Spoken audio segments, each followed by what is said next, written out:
Bonjour à tous, c'est Johan et on est chez Red Motorcycle. Vous avez remarqué comme moi qu'il est devenu impossible d'exploiter une sportive sur la route. C'est pour ça qu'on a décidé de se préparer une moto de piste.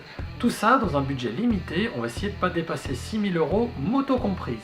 Du coup, on s'est trouvé un joli 600 CBR, peu accidenté. Et là, on va la passer au banc, histoire de s'assurer que toutes les vitesses passent bien, qu'elle est en bon état et qu'on ne s'est pas fait avoir. Ça, c'est un petit conseil que je vous donne, c'est bien quand vous achetez une moto d'occasion que vous ne connaissez pas trop, de la passer au banc. Comme ça, vous allez pouvoir la mettre tout de suite à fond, voir si elle marche correctement, si toutes les vitesses passent bien, s'il n'y a pas un défaut sur l'embrayage et tout ça sans prendre de risques. Allez, pour la nôtre, on va voir ce que ça donne.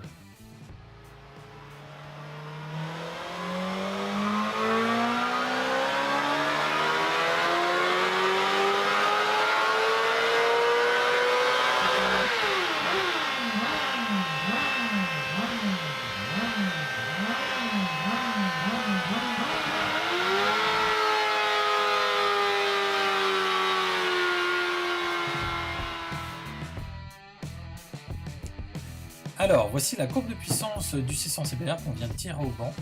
Là, nous, on va s'intéresser à la courbe rouge, là, celle qui monte. C'est la puissance au vilebrequin. Donc, c'est celle qui est utilisée par les constructeurs. C'est de cette puissance-là qu'on parle en règle générale. Donc là, la puissance au vélo, on voit qu'on dépasse pas, enfin on dépasse, mais très légèrement 1200 chevaux, donc la CBR est bien bridée. Moi, ce que je voulais, c'est surtout voir si tout allait bien. On a une belle courbe, on remarque qu'on n'a pas de creux particulier, elle monte bien. Voilà, après, pour vous parler de celle qui est en vert et celle qui est en orange en dessous, donc celle qui est en verte, c'est la puissance sortie de boîte, donc là on perd des chevaux parce qu'il faut emmener l'embrayage qui baigne dans l'huile, il faut emmener la boîte de vitesse, etc.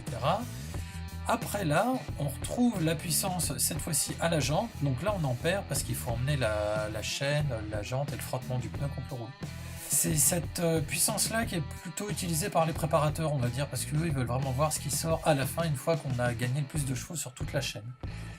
On retrouve la même chose en bas.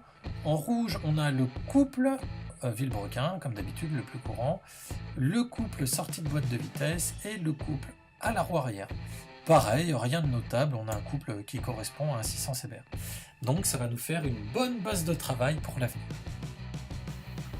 Donc si j'avais 2-3 petits conseils à vous donner pour le choix de votre moto de piste, le premier conseil, ça serait qu'il n'y a pas de mauvaise moto.